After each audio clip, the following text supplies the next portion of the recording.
I am very very thanks Kiran, ಈ ಮಾತನ್ನು ತಾವು ನನಗೆ ಈ ಪ್ರಶ್ನೆನ ಕೇಳಿದ್ದು. ಯಾಕೆಂದರೆ ಇದಕ್ಕೊಂದು ಉತ್ತರವನ್ನು ಕೊಡಬೇಕು ಅಂತ ಭಾಳ ದಿವಸದಿಂದ ನನಗಿತ್ತು. ಯಾಕೆ ನಾನಾಗೆ ಕೊಡಬಾರ್ದು ಅಂತ ಇತ್ತು. ನಮ್ಮ ಕಾಲೇಜಲ್ಲಿ ಯಾವುದೇ ರೀತಿಯ RSSನ ಯಾವುದೇ ಆ್ಯಕ್ಟಿವಿಟೀಸ್ ನಡೆದಿಲ್ಲ. ನಮ್ಮ ಕಾಲೇಜಲ್ಲಿ ಒಂದು ಸಲ ಸರಕಾರ, ಕರ್ನಾಟಕ ಸರ್ಕಾರದ ಡಿಸ್ಟ್ರಿಕ್ಟ್ DIC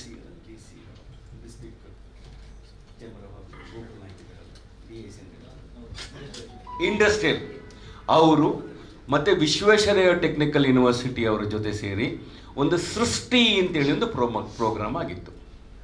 ಸೃಷ್ಟಿ ಅಂತ ಹೇಳಿದ್ರೆ ಅದು ಕರ್ನಾಟಕ ರಾಜ್ಯದಲ್ಲಿರುವಂತಹ ಎಲ್ಲ ಇಂಜಿನಿಯರಿಂಗ್ ಕಾಲೇಜುಗಳು ಮತ್ತು ಪಾಲಿಟೆಕ್ನಿಕ್ ಕಾಲೇಜುಗಳ ಪ್ರಾಜೆಕ್ಟ್ ಎಕ್ಸಿಬಿಷನ್ ಮತ್ತು ಇನೋವೇಷನ್ ಬಗ್ಗೆ ನಡೆದಂಥ ಒಂದು ಕಾರ್ಯಕ್ರಮ.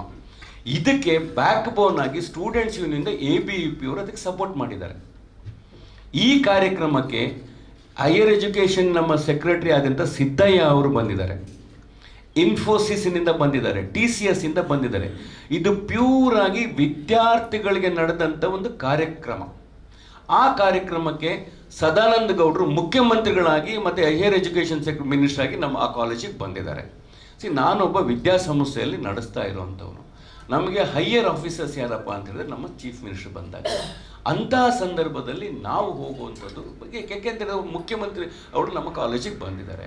ಅದು ಬಿಟ್ಟರೆ ಬೇಕಾದರೆ ಐ ಗಾಟ್ ದಟ್, ನೀವು ನನಗೆ ಗೊತ್ತಿತ್ತು ಈ ಕ್ವಶನ್ ಬಂದೇ ಬರುತ್ತೆ ಅಂಥೇಳಿ ಈ ಆಲ್ಬಮ್ ಕೊಡ್ತೀನಿ. ಈ ಆಲ್ಬಮಲ್ಲಿ ನೀವು ನೋಡಿ ಎಲ್ಲಿ ಇದರಲ್ಲಿ ನಡೆದಿದೆ. ಇದರಲ್ಲಿ ನಡೆದಿರೋದು ಬರೀ ಸ್ಟೂಡೆಂಟ್ ಪ್ರಾಜೆಕ್ಟ್ ಸ್ಕೀಮ್ಗಳು ಬಿಟ್ಟರೆ ಬೇರೆ ಯಾವುದು ಇದರಲ್ಲಿ ನಡೆದಿಲ್ಲ. ಈ ಒಂದು ಕಾರ್ಯಕ್ರಮಕ್ಕೆ ನಾವು ಬಂದಿರೋ ಹೊರತು ABVP ನೋಡಿದೆ, ಅದನ್ನು ಅವರು ವಿಡಿಯೋ ಹೇಳಿದ್ದು ಎಂಥದ್ದು ಇಲ್ಲಿ ಸಮ್ಮೇಳನ ನಡೆದಿದೆ, ಕಾನ್ಫರೆನ್ಸ್ ನಡೆದಿದೆ. ನೋ, ಇದು ಲಾಸ್ಟ್ ನಮ್ಮಲ್ಲೂ ನಮ್ಮ ಕೆಲವು ವಿಘ್ನ ಸಂತೋಷಗಳ ನಮ್ಮ ಪಕ್ಷದವರು ಇದನ್ನು ಮಾತನ್ನು ಹೇಳ್ತಾ ಇದ್ರು. ಇವತ್ತು ಅವ್ರಿಗೆ ಭಾಳ ಸ್ಪಷ್ಟವಾಗಿ ನಿಮ್ಮ ಮುಖಾಂತರ ಹೇಳ್ತೀನಿ, ಇನ್ನು ಮುಂದೆ ಇಂಥದ್ದು ಯಾವುದೇ ಬಂದರೂ ಡಿಫಾಮೇಷನ್ ಕೇಸನ್ನು ಹಾಕ್ತೀವಿ ನಾವು. ಇಟ್ಸ್ ವೆರಿ ಕ್ಲಿಯರ್, ಯಾರೇ ಆಗಿರ್ಬೋದು. ನಮ್ಮಲ್ಲಿ ಇಟ್ ಇಸ್ ದ ಪ್ರೂಫ್. ಇದು ನಿನ್ನೆ ಮನೆಯದಲ್ಲ, ಇದು 10 ವರ್ಷದ ಹಿಂದಿಂದ ಎಂಟೈರ್ ಪ್ರೂಫ್ ಇದೆ ಇದರಲ್ಲಿ ನಡೆದಿರುವಂಥ ಸೃಷ್ಟಿ programme is a project exhibition ಬಿಟ್ಟು ಬೇರೆ ಯಾವುದೇ ಕಾನ್ಫರೆನ್ಸ್ ಅಲ್ಲ ಇದು. ಆಮೇಲೆ ಒಬ್ಬ ಇಂಜಿನಿಯರಿಂಗ್ ಕಾಲೇಜಲ್ಲಿ ಇಟ್ಕೊಂಡು ಸಾವಿರಾರು ಮಕ್ಕಳಿಗೆ ನನ್ನ ಕಾಲೇಜಲ್ಲಿ ನೀನು BJP ಅವನು, ನೀನು RSS ಅವನು, ಅಥವಾ ನೀನು ಕಾಂಗ್ರೆಸ್ ಅವನು, ನೀನು ಹಿಂದೂ ಮುಸ್ಲಿಮ್ ನಮಗೆ ಹೇಳಲಿಕ್ಕಾಗುತ್ತಾ? ಅದು ವರ್ಷಕ್ಕೊಂದು ಕಾಲೇಜಲ್ಲಿ ನಡೀತಾ ಇತ್ತು. ಸೃಷ್ಟಿ ಅನ್ನೋದು ಪ್ರತಿ ವರ್ಷ. ಇದಕ್ಕಿಂತ ಮುಂಚೆ ಪ್ರತಿ ಕಾಲೇಜಲ್ಲಿ, ಅದಕ್ಕಿಂತ ಮುಂಚೆ ನಮ್ಮ ತುಮಕೂರಲ್ಲಿ ಇವ್ರದ್ದು ನಮ್ಮ ಪರಮೇಶ್ವರ್ ಅವರ ಕಾಲೇಜ್ ನಡೆಯಿತು. ಮತ್ತು ಇನ್ನೂ ಒಂದು ನಿಮಗೆ ಸತ್ಯ ಹೇಳಬೇಕಾದ್ರೆ ನನಗೆ ಈ ಪ್ರೋಗ್ರಾಮ್ ಬಗ್ಗೆ ಗೊತ್ತಿರಲಿಲ್ಲ. ನಾನು ಡೆಲ್ಲಿಯಲ್ಲಿ ಇರಬೇಕಾದ್ರೆ ನಮ್ಮ ಪ್ರಿನ್ಸಿಪಾಲ್ ಹೇಳ್ತಾರೆ, ಸರ್ ಯೂನಿವರ್ಸಿಟಿಯಿಂದ ನಮಗೆ ಫೋನ್ ಬಂದಿದೆ, ಹೋದ ಸಲ ಅವರು ಸದಾನಂದ ಇವ್ರದ್ದು ಪರಮೇಶ್ವರ್ ಸರ್ ಕಾಲೇಜಲ್ಲಿ ಮಾಡಿದಾರಂತೆ, ಈ ಸಲ ನಮ್ಮಲ್ಲಿ ಕೇಳ್ತಾ ಇದ್ದಾರೆ ಸರ್ ನಮ್ಮ ಕಾಲೇಜಲ್ಲಿ ಮಾಡೋಣ. ಅವ್ರು ನನ್ನ ಹತ್ರ ಕೇಳಿದಿಷ್ಟೇ, ಸರ್ ಮಕ್ಕಳು ಬರ್ತಾರಂತೆ, ಅವರಿಗೆ ಊಟ ಒಂದು ಮಾಡಿಕೊಡೋ ಜವಾಬ್ದಾರಿ ಮತ್ತೆ ಎಲ್ಲ ತಗೊಳ್ಳಿ. ಎಸ್, ಮಕ್ಕಳು ಬರ್ತಾರೆ, ಸರ್ಕಾರದ ಮಕ್ಕಳು ಬರ್ತಾರೆ ಅಂತೇಳಿ ಊಟ ಕೊಡಿಸ್ಲಿಕ್ಕೆ ಆಗಲ್ಲ, ನಾನು ಕೊಡ್ತೀವಿ ಅಂತ ಹೇಳ್ತೀವಿ. It's a good programme for us, project scheme programme. ನನಗೆ ಈ ಕ್ವಶನ್ ಬರ್ಬೋದಿತ್ತು, ಯಾಕೆಂದರೆ ಯಾರೋ ನನಗೆ ಕಳಿಸಿದ್ರು ಅದನ್ನು. ಅದಕ್ಕೆ ದಿಸ್ ಇಸ್ ದ ಪ್ರೂಫ್. ಸೃಷ್ಟಿ ಪ್ರೋಗ್ರಾಮ್ ನಡೆದಿದೆ ಹೊರತು ಯಾವುದೇ ರೀತಿಯ ABVP ಸಮ್ಮೇಳನ ನಡೆದಿಲ್ಲ. ಮತ್ತು ಅವ್ರು ಬೈಠಕ್ ನಡೆದಿದೆ. ಏನ್ರಿ ಬೈಠಕ್ ನಡೀಲಿಕ್ಕೆ? That is a college. ಆಮೇಲೆ ನಾನು ಯಾರ್ರೀ ಹುಟ್ಟು NSOಲ್ಲಿ ABVPನ ವಿರೋಧ ಮಾಡಿಕೊಂಡು ಬಂದಂಥವನು. ಅದು ಶಿವಮೊಗ್ಗದಲ್ಲಿ ಹುಟ್ಟಿದವನು, ಅಲ್ಲಿ ಬೆಳೆದವನು, ಅಲ್ಲಿ ಒಬ್ಬ ಮುಖ್ಯಮಂತ್ರಿ ಆದಂಥ ಯಡಿಯೂರಪ್ಪನ ವಿರುದ್ಧ ಚುನಾವಣೆಗೆ ನಿಂತಂಥವನು. ನಾನೇ ಕಾಂಪ್ರಮೈಸ್ ಮಾಡ್ಕೊಳ್ಳಿಕ್ಕೆ ಸರಿಗೆ ಅವರು ಅಫ್ಕೋರ್ಸ್ ಸರಿ ಅವ್ರು ಇನ್ನೊಂದು ಹೇಳ್ತಾರೆ ಅಂದ್ರೆ ಕಲ್ಲಡ್ಕ ಬಟ್ ರಾಜ ಮರ್ಯಾದೆ ಅಲ್ಲ. ಇವರು ಒಂದು ನಿಮಿಷ, ಇವ್ರು ಹೇಳಿದಾರಲ್ಲ, ಇವ್ರು ಯಾವ್ದ್ರಲ್ಲಿ ಇದ್ರು? ಇವರು ಟಿಕೆಟ್ ಕೇಳಿದ್ರಲ್ಲ, ಇವರು ಯಾವ ಆಧಾರದ ಮೇಲೆ ಟಿಕೆಟ್ ಕೇಳಿದ್ರು? ಪುಂಗವಾಗಿ ಬರೆದ್ರು. ಇಂದಿರಾ ಗಾಂಧಿ ಬಗ್ಗೆ ಬರ್ತಿದ್ದಾರೆ, ರಾಜೀವ್ ಗಾಂಧಿ ಬಗ್ಗೆ ಬರ್ತಿದ್ದಾರೆ, ಸೋನಿಯಾ ಗಾಂಧಿ ಬಗ್ಗೆ ಬರ್ತಿದ್ದಾರೆ. ಇವ್ರು ಯಾವ ನೈತಿಕ ಆಧಾರದ ಮೇಲೆ ಕಾಂಗ್ರೆಸ್ ಪಕ್ಷದಲ್ಲಿ ಬೇಕು ಅಂತ ಕೇಳಿದ್ರು? ಹೇಳ್ಬೇಕಲ್ಲ ಅವರು. ಅಲ್ಲ, ಇದನ್ನೇ ಹೇಳ್ತಾ ಇರೋದು. ಅವ್ರು ಈಗ ಮೊನ್ನೆ ಕೇಳಿರೋದು ಏನು ಏನು ಈಗ ಆಯ್ತು ಸರ್, ಈಗ ನೀವು ನನ್ನ ಜೊತೆಗೆ ಬಂದು ಕೂತಿದ್ರೆ ನಾನು ಇವ್ರನ್ನ ತಪ್ಪಿಡ್ಲಾ? ಈಗ ಯಾವುದೋ ಫಂಕ್ಷನ್ ಅಲ್ಲಿ ನೀವು ನಮ್ಮ ಜೊತೆ ಬಂದು ಕೂತ್ಕೊಳ್ತೀರಾ. ಈಗ ನಮಗೆ ಫ್ಲೈಟಲ್ಲಿ ಸಿಗ್ತಾರೆ, ನೀನು BJP ನನ್ನ ಜೊತೆ ಬರಬೇಡ, ನೀನು ಮುಸ್ಲಿಂ ನನ್ನ ಜೊತೆ ಬರಬೇಡ, ನೀನು ಕ್ರಿಶ್ಚಿಯನ್ ಬರಬೇಡ ಅನ್ನೋ ದೂರ ದಬ್ಲಿಕ್ಕಾಗುತ್ತಾ? ಮದುವೆ ಫಂಕ್ಷನ್ಗೆ ಕಾಮನ್ ಫ್ರೆಂಡ್ಸಿಗೆ ಹೋಗಿರ್ತೀವಿ, ಅದಕ್ಕೆ ಹೋಗ್ಬಾರ್ದಂತೇನು ಇದು ಬರ್ದು ಕೊಟ್ಟಿರ್ತೀವ? ಯಾರಿಗೆ ಕೊಟ್ಟಿದ್ದೀವಿ ಅಂತ ಹೇಳಿದ್ರೆ ಸರ್ ಕಾಂಗ್ರೆಸ್ ಪಕ್ಷದ ತತ್ವ ಸಿದ್ಧಾಂತಗಳನ್ನು ಒಪ್ಕೊಂಡು ಬಂದಿರ್ತಾರೆ. ಇವ್ರು ಯಾರಿಗೆಲ್ಲ ಕೊಟ್ಟರು? ಇವತ್ತು ಭಾರತೀಯ ಜನತಾ ಪಕ್ಷದಲ್ಲಿ ಇವರೇ ಕೊಟ್ಟು, ಇವ್ರು ಯಾವ ತತ್ವ ಸಿದ್ಧಾಂತದಲ್ಲಿ ಕಾಂಗ್ರೆಸ್ಸಿಗೆ ಬಂದು ನನಗೆ MLC ಬೇಕು ಅಂತ ಕೇಳಿದ್ರು? ಅವಾಗ ಇಂದಿರಾ ಗಾಂಧಿ ಬಗ್ಗೆ ಬರೆದಾಗ ಸಿದ್ಧಾಂತ ಇರಲಿಲ್ವಾ ಇವರಿಗೆ? ರಾಜೀವ್ ಗಾಂಧಿ ಬಗ್ಗೆ ಬರಿಬೇಕಾದ ಸಿದ್ಧಾಂತ ಇರಲಿಲ್ವಾ ಇವರಿಗೆ? ರಾಹುಲ್ ಗಾಂಧಿ ಬಗ್ಗೆ ಬರಬೇಕಾದ್ರೆ ಸಿದ್ಧಾಂತ ಇರಲಿಲ್ವಾ ಇವರಿಗೆ? ಅವರಿಗೆ ಈಗ ಸಿಕ್ಕಿಲ್ಲ ಅನ್ಬೇಕಾದ್ರೆ ಬೇರೆ ಸಿದ್ಧಾಂತ ಆಗುತ್ತೆ ಅದರಲ್ಲಿ. ಯಾರು ಸರ್? ನಾನು ಸೇರಿಸ್ಕೊಂಡಿದ್ದೆ ಅಂತಲ್ಲ ಸರ್.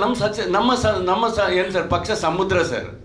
ಎಷ್ಟೋ ಹೊಳೆಗಳು ಬರುತ್ತೆ, ಒಳ್ಳೆ ಹೊಳೆ ನೇತ್ರಾವತಿನೂ ಬರುತ್ತೆ, ಇನ್ನು ಫಲ್ಗುಣಿನೂ ಬರುತ್ತೆ, ಇನ್ನೊಂದು ಇದ್ರದ್ದು ಬರುತ್ತೆ. ನಾವೇನು ಬೇಡ ಅನ್ನಕ್ಕೆ, ಸಮುದ್ರ ಬೇಡ ಅನ್ಲಿಕ್ಕಾಗುತ್ತಾ?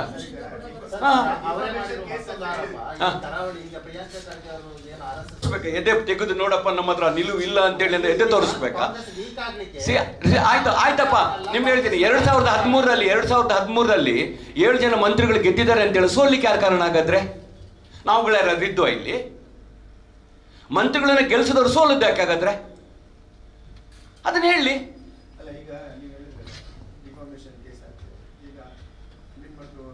ಇಲ್ಲ, ಈ ಸಲ ತನಕ ಹೇಳಿರ್ಲಿಲ್ಲಲ್ಲ ಸರ್. ಇವತ್ತು ಫಸ್ಟ್ ಟೈಮ್ ನಾನು ಹೇಳ್ತಾ ಇರೋದು. ಈಗ ಫಸ್ಟ್ ಟೈಮ್ ನಾನು ಇವತ್ತು ನಿಮಗೆ ಪ್ರೂಫ್ ಕೊಡ್ತಾ ಇದ್ದೀನಿ, ಇದು ಕ್ಲಾರಿಫಿಕೇಶನ್ ಕೊಡ್ತಾ ಇದ್ದೀನಿ. ಅದೇನು ಸಮ್ಮೇಳನ ಅಥವಾ ಪ್ರಾಜೆಕ್ಟ್ ಅಂತ ನೋಡ್ಕೊಳ್ಳಿ, ಸುಮ್ಮನೆ ಬಾಯಿಗೆ ಬಂದಂಗೆ ಮಾತಾಡೋದಲ್ಲ. ಸೊ ಒಂದು ವಿದ್ಯಾಸಂಸ್ಥೆಯಲ್ಲಿ ವಿದ್ಯಾರ್ಥಿಗಳಿಗೆ ಉಪಯೋಗ ಆಗುತ್ತೆ ಅನ್ಬೇಕಾದ್ರೆ we is not compromise it. ವಿದ್ಯಾರ್ಥಿಗಳಿಂದ ದೊಡ್ಡದೇನಿದೆ ನಮಗೆ? ಯಾರೇ ಆಗಿರಲಿ ವಿದ್ಯಾರ್ಥಿಗಳು, ಒಂದು ಪ್ರಾಜೆಕ್ಟ್ ಸ್ಕೀಮ್ ಐಸೆ. See that is change it. ಇಡೀ ಕರ್ನಾಟಕದಿಂದ ಬರುವಂಥ ಮಕ್ಕಳು. ಸೊ 300 ಪ್ರೂಫ್, 300 ಕಾಲೇಜಿಂದ ಬರುವಂಥವ್ರು ಪ್ರಾಜೆಕ್ಟ್ ಸ್ಕೀಮನ್ನು ಕೊಡುವಂಥದ್ದು, ಫೈನಲ್ ಇಯರ್ ಪ್ರಾಜೆಕ್ಟ್ಸ್ಗಳನ್ನು ಕೊಡುವಂಥದ್ದು. ಹಾಗಾದರೆ ಸಿದ್ದಯ್ಯ ಯಾಕೆ ಬಂದರು? ಇವರು ಪ್ರಿನ್ಸಿಪಲ್ ಸೆಕ್ರೆಟರಿ, ವೈಸ್ ಚಾನ್ಸಲರ್ ಯಾಕೆ ಬಂದರು? ಕಂಪನಿಯವ್ರು ಯಾಕೆ ಬಂದಿದ್ದಾರೆ? ಅದೇನು RSS ಇದು ಕಾಂಗ್ರೆಸ್ ಪ್ರೋಗ್ರಾಮ್ ಅಂತ ಬಂದಿದ್ದಾರೆ ಅವರು? ಸುಮ್ಮನೆ ಯಾರೋ ಹೇಳಿದ್ದಾರೆ, ಯಾರೋ ಬರೆಯೋದು ಅಂತ ಹೇಳಲ್ಲ. ಇದೆಲ್ಲ ಪುರಾಣಚನೆಲ್ವೋ ಇವ್ರ ಜೊತೆ ಇದ್ರು, ಇವ್ರ ಜೊತೆ ರೀ. ನನ್ನಷ್ಟು ಫೈಟ್ ಯಾರು ಮಾಡಿದ್ದಾರೆ RSS BJPಗೆ ವಿರುದ್ಧ?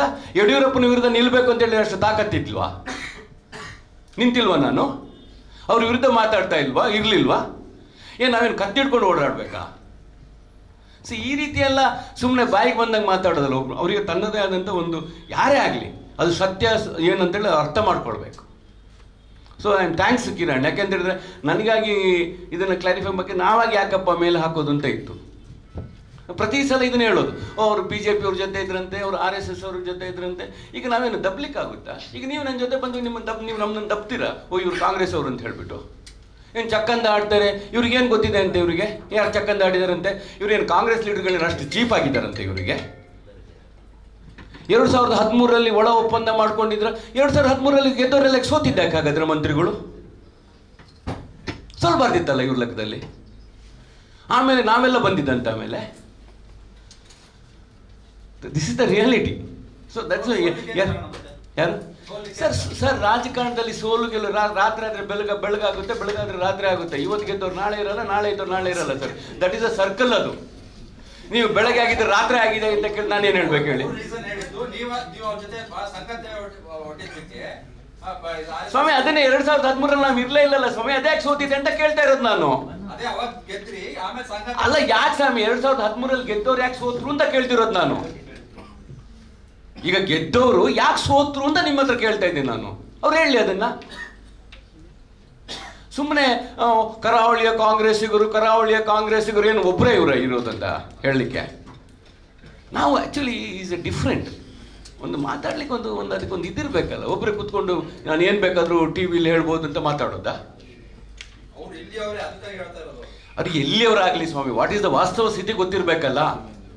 ವಾಸ್ತವ ಸ್ಥಿತಿ ಇಲ್ಲದೆ ಏನು ಯಾಕೆ ಹೇಳೋದು?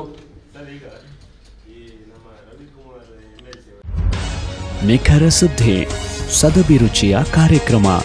ನೀವು ನೋಡ್ತಾ ಇದ್ದೀರಾ ಕಹಳೆ ನ್ಯೂಸ್, ಸಮಾಜದ ಜಾಗೃತಿಗಾಗಿ ವಸ್ತುನಿಷ್ಠ ವರದಿ.